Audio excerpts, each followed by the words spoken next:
Hello friends, this is Dr. Sangeeta from Dental Pathshala, where we help you understand and learn dentistry better and easy way. And as you know, we are doing myofunctional appliances. So today's topic is the twin block appliance. Now we'll cover history of the twin block appliance in this video, philosophy of the twin block appliance, the advantages, disadvantages, and the treatment objective, as well as we'll cover the bite registration, appliance design, and also the patient acceptance. So let's get started.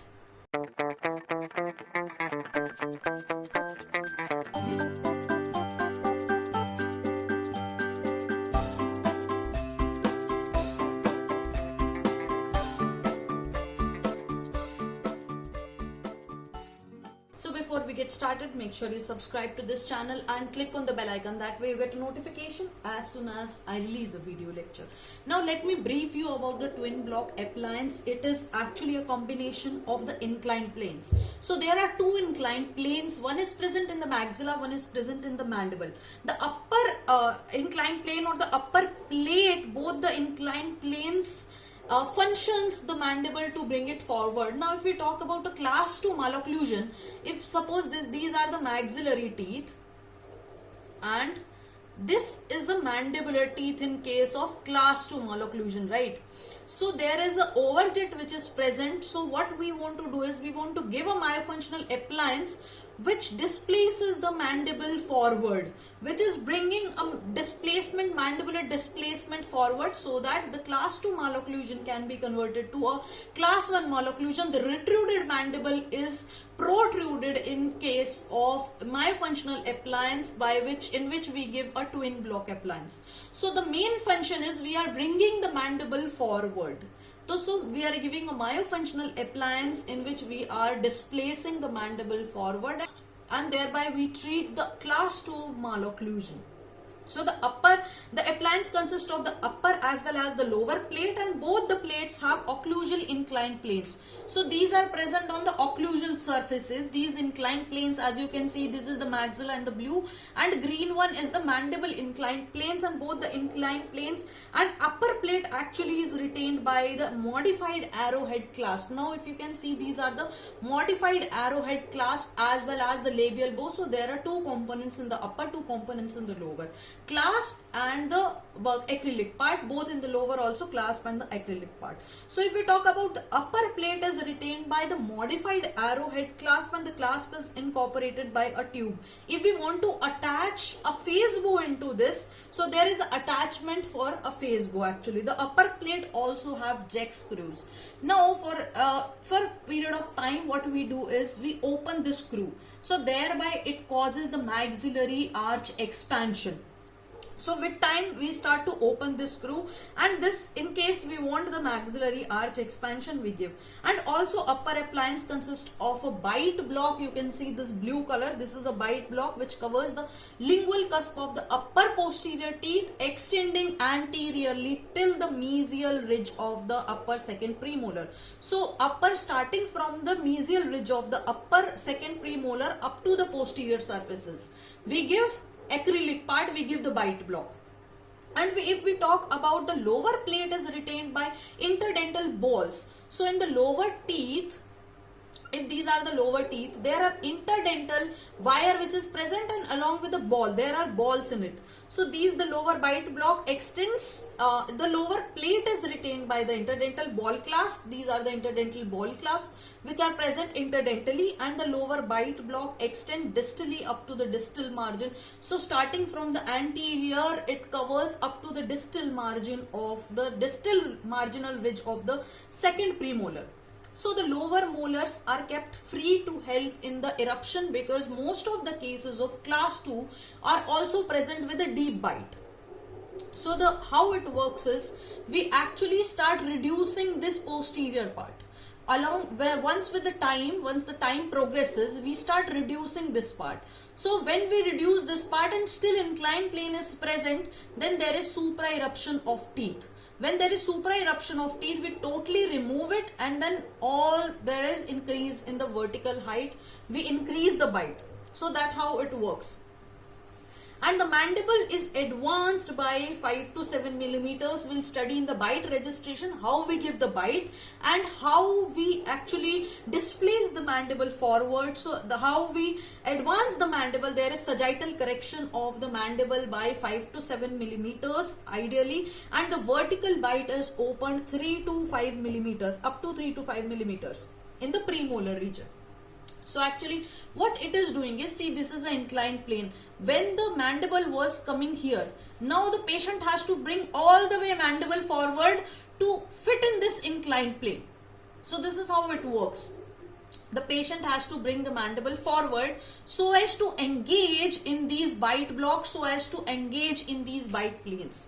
So if we talk about the history, as we say, necessity is the mother of all inventions, and there is an interesting story behind the discovery of this twin block appliance. There was a young patient named Colin, and Colin was actually a son of a dentist, and Colin fell and completely luxated his upper and central incisors. Unfortunately, he kept the tooth, and his father, who was a dentist, he reimplanted the tooth using temporary splints, and later on he stabilizes these splints.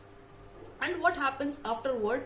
What he saw after 6 months was the occlusal relationship of the patient, of the claw of his child, was class 2 division 1. And you will not believe it, he has the overjet of 9 millimeters, and there was a lip trap.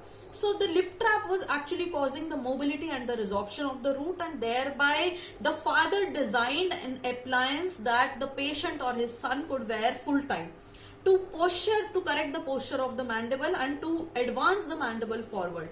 And that time, due to unavailability of such appliances, he gave a simple bite block with an inclined plane of 90 degree. So this is inclined plane of which I have shown you is close to 70 degree. So he gave an inclined plane of 90 degree. So that this is how it was closing. The mandible and maxilla was closing with the edge to edge incisors and 2 millimeters of vertical separation.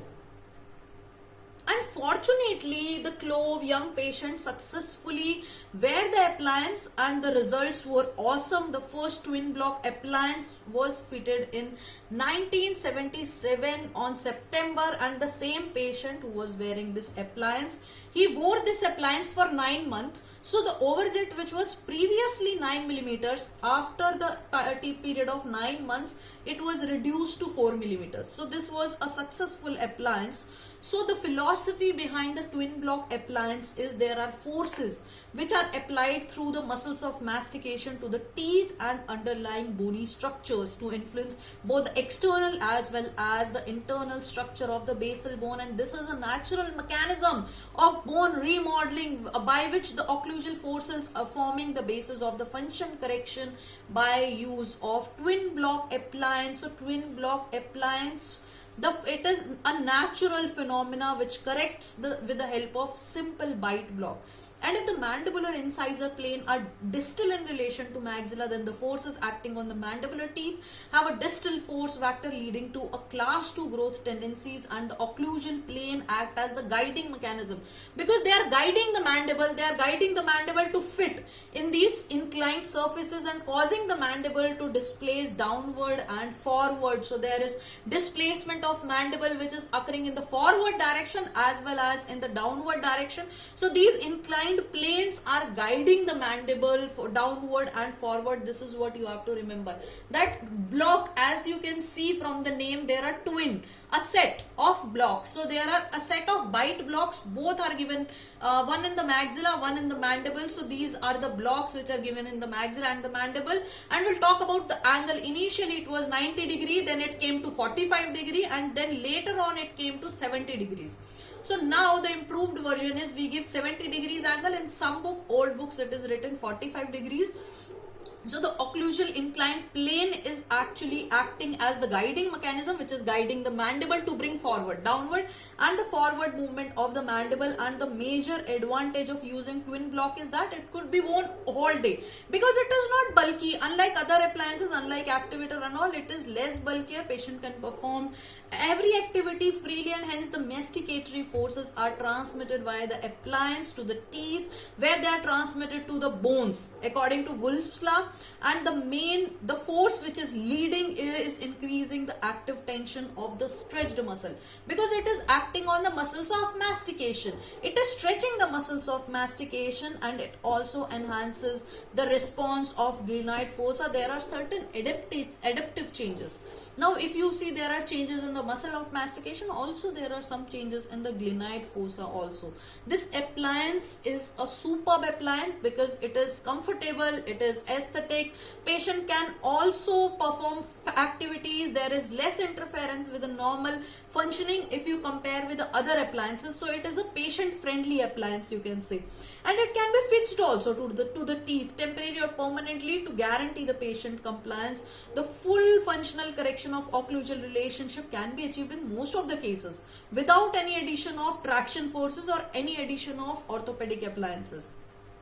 Also, the facial appearance is also good, and facial asymmetry, if present in any case, it can also be treated, and it is integrated with the fixed appliances. It treats also the TMJ, mandibular dysfunction, if any dysfunction is present. But there are certain drawbacks. As everything has certain drawbacks, there is also sometimes clockwise rotation of the maxillary plane, because we are giving inclined surface, so there can be a rotation of maxilla also, and it increases the vertical facial dimension, as we talked about, that there is some once we start decreasing it, so there is some vertical facial increase and also limited increase of the mandibular growth. And some cases, initial treatment changes in the both vertical and the horizontal dimension, and it causes relapse. During the initial 3 months post-treatment phase, it has shown some relapse. So the timing of the treatment by any functional appliance itself to interception of the malocclusion is at an early stages of development. And attempting to resolve these skeletal or occlusal imbalances improves the functional environment, and by developing the dentition before the malocclusion has become fully established in the permanent dentition. So our treatment objective is, when the patient comes to you, we have to visualize the patient profile. We have to visualize that how it would be after the functional appliance therapy, how it would be after we give the twin block appliance. We have to visualize it, and any important diagnostic test should be taken before making a decision to use, before making a decision to use a functional appliance, before making a decision to use twin block appliance. And improvement in the profile is considered a positive indication to use this appliance. And this method is suitable for the use with the visual imaging techniques, for example using superimposition of cephalometric or photographic records. So we superimpose it and we can see the changes. So functional treatment objective actually predicts the facial changes that result from the mandibular advancement. We can see the facial changes which are happening after the mandibular advancement. So let me brief you whatever we have read today. Whatever we have read till now. So the twin block appliance, as the name suggests, it is a pair of blocks. A pair of block मतलब twin है, एक maxilla में bite block है, एक mandible में bite block है. And इसमें क्या है, जैसे ही मैंडिबल आके बंद होगा, मैक्सिला में हमने पोस्टीरियर दांतों में क्या लगा दिया है, सरफेसेस पे, लिंगुअल सरफेसेस पे एक्रिलिक का एक बाइट ब्लॉक लगा दिया. अब क्या होगा, जब मैंडिबल जो पहले की, जैसे यहाँ पे दांत था, जो पहले मैंडिबल यहाँ पे बंद होने वाला था, अब हमने क्या कर दिया है, यहाँ पे ऐसे एक इंक्लाइंड सरफेस लगा दिया. अब वो मैंडिबल ऐसे बंद ना होके आगे जाएगा, और जहां पे ये सरफेस पूरा का पूरा सरफेस टच होगा, वहां पे मैक्सिला मैंडिबल बंद होगा. और ऑल्सो आगे से क्या है, एक ओपन भी रखा हुआ है. तो धीरे धीरे करके इसको पीछे से घटाते रहते हैं, तो पीछे सुप्रा इरप्शन होगी. जैसे ही सारे अप्लायंस निकाल देंगे तो हमारी डीप बाइट भी करेक्ट हो जाएगी. तो ऐसे ये काम करता है.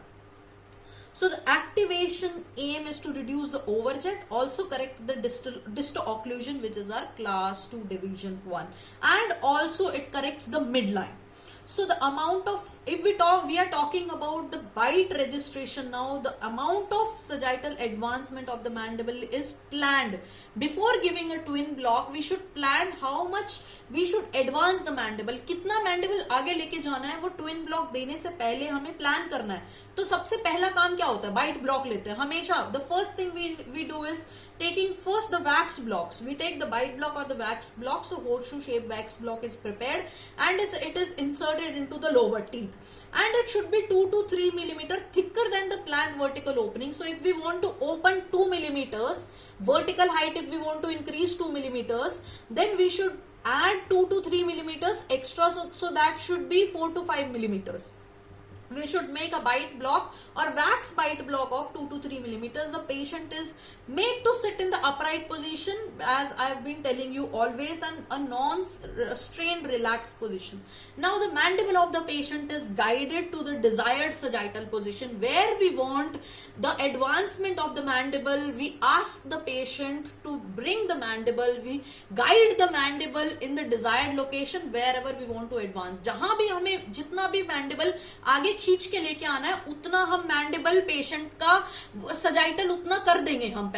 हम ऐसा गाइड कर देंगे मैंडिबल को, और जैसे हम गाइड करेंगे जितना एडवांसमेंट हमें करना है, the patient is asked to practise the placement of the mandible at the desired sagittal position. We ask the patient to bring the mandible, to place the mandible in the position we want, we want to bring. So it is at the desired sagittal position. We ask the patient to practice the mandible bringing forward before the registration of the bite. Before we take the bite, we ask the patient to exercise, to practice it few times. And once the patient is coinciding the midlines, and once the patient is comfortable, when the patient has practiced, then we place the bite block over the occlusal surfaces of the lower cast. जैसे ही patient को आदत पड़ गई है, अब हमने क्या किया, वो वैक्स बाइट को लोअर के occlusal surfaces पे रख दिया है और जेंटली प्रेस कर दिया ताकि इंडेंटेशन आ जाए लोअर के दांत पे. तो wax block is placed over the occlusal surfaces of the lower cast, and we gently press it. We gently press the wax block or the bite block so as there are indentations of the lower buccal teeth on the wax block, and then the wax block is placed on the lower jaw, and patient is asked to bite at the desired sagittal position. We ask the patient to bite the teeth while advancing the mandible. So the desired position where we train the patient, we ask the patient to bring mandibular forward in the same desired location, in the same position, and then close the mouth. जिस position में हमने patient को train किया mandible आगे खींच के लेके आने को, उसी पोजीशन में हम पेशेंट को बोलते हैं अब बंद कर दो. Then it is removed, placed on the models and checked, and if it is found all right, then excess wax is trimmed off, hardened the wax block and tried it again in the patient mouth, and then it is cooled and articulated. We all know this. Now there is also some method, exacto bite or project bite. It records intraocclusal record for the accurate control. So there is something called as a George bite gauge. So this is a gauge, and it is used for registering the protrusive path of the mandible in patient with a weak orofacial musculature, where the patient cannot bring himself the mandible, he cannot advance the sagittal correction, he cannot do the sagittal correction on his, he cannot advance the mandible. In that case, we use the George bite gauge. It is used to register the protrusive path of the mandible, and it has a sliding jig which is attached to a millimeter scale, and it is designed to measure the protrusive path of mandible, so it can record. There are some millimeters in this, so there is a recording thing which records how much millimeter the patient has advanced the mandible. So coming to the appliance design, the appliance has bite plates, and the midline of the upper as a screw has a jack screw to expand the upper arch. In case the upper arch is narrow or constricted, we can, with the help of jack screw, we can also expand the arch. Occlusal bite blocks are present with the inclined plane, and clasps are present on the upper molar. These clasps are the modified arrowhead clasp.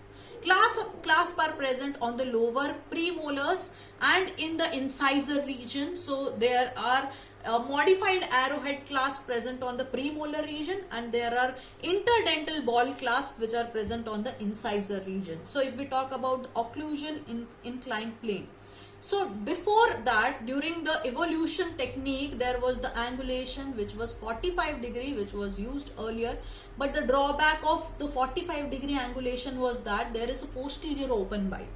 So we started using, because of the angle of 45 also result in the equal downward and forward force of the mandibular dentation.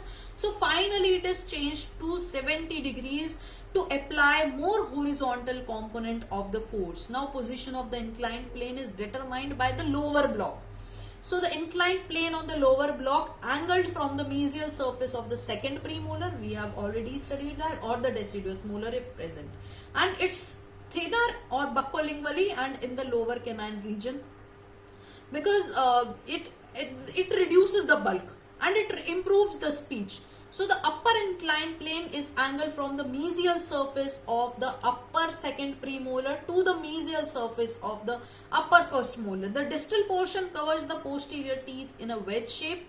So basically it corrects the class 2 division 1 and class 2 division 2. It also corrects class 3, in which everything is reversed, and it also corrects the open bite. Now coming to the class 2 division 1, we take the bite registration, the amount of anterior advancement and the vertical opening we calculate first. Before taking the bite block, before taking the wax bite, we should calculate how much anterior advancement and how much vertical open we want to keep. Suppose if I have told you, suppose if we want to keep 2 millimeters of the vertical opening, then we add 2 to 3 millimeters to the vertical bite.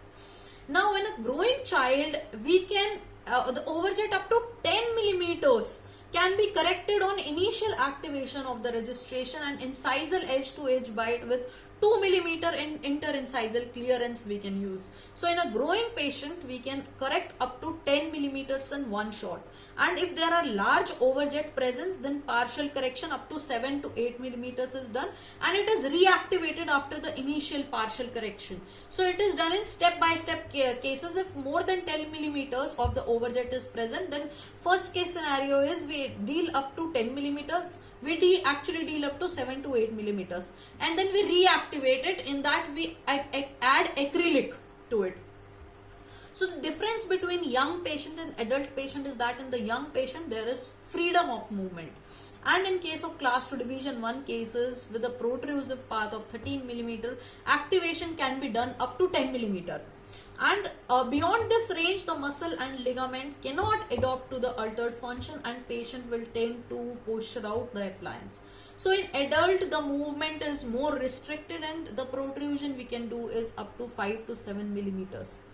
And the appliance is the standard twin block appliance. So treatment, the management, there are occurring stages. So the first one, the stage 1 adjustment and clinical management for class 2 division 1 is, stage 1 is the active stage.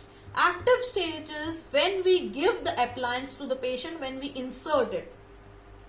Is a twin block appliance are fitted, and the patient is instructed to wear the appliance, and there is temporary fixation of twin block appliance. Initial adjustment is done after 10 days, and the adjustment visit after 4 weeks. Now routine adjustment time interval is 6 weeks of time. So that if there is more than 10 millimeters of the overjet present, then we reactivate the twin block appliance. That means it is done by adding the acrylic on the anterior surface of the upper bite block. We add anterior in the anterior surfaces of the upper bite blocks. And because when overjet is more than 10 millimeters, so doing this progressive or step-by-step mandibular advancement, in case if the patient is having more than 10 millimeters of overjet, it gradually trains the muscles, and there is no force coming on the muscles, and the enhanced mandibular growth is due to repeated stimulation of the lateral pterygoid muscle. There is also reduced tooth movement due to generation of reduced forces. Now coming to the second phase is our support phase. Now support phase is done using anterior inclined plane. There are anterior, posterior and vertical control.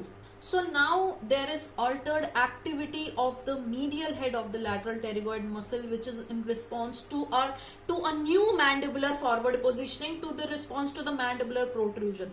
Now a new pattern of muscle behavior is established, and patient find it difficult and later impossible to retract the mandible in the former position. In the former retruded position, now the patient is more comfortable to wearing the appliance. Then to leave it out, patient is more comfortable taking the mandible forward and taking the mandible in the desired position where we want. And it is also used for class 2 division 2 cases. It is also used for open bite, and it is also used for class 3 malocclusion cases. The appliance has a very good patient acceptance, and the bite planes offers a greater freedom of movement as well as in the anterior and lateral movements, and it is less interference with the normal function, and the patient appearance, the visible changes are noted only in 2 to 3 months of time. So this is all about the twin block appliance. There are bite blocks which are given on the maxillary as well as on the mandibular surfaces. There are inclined planes, and the patient is bringing the mandible forward and closing the mandible in a more forward or protrusive position. So it is correcting the class 2 malocclusion majorly, and it is a simpler appliance. It is a patient friendly appliance. So this is about the twin block appliance.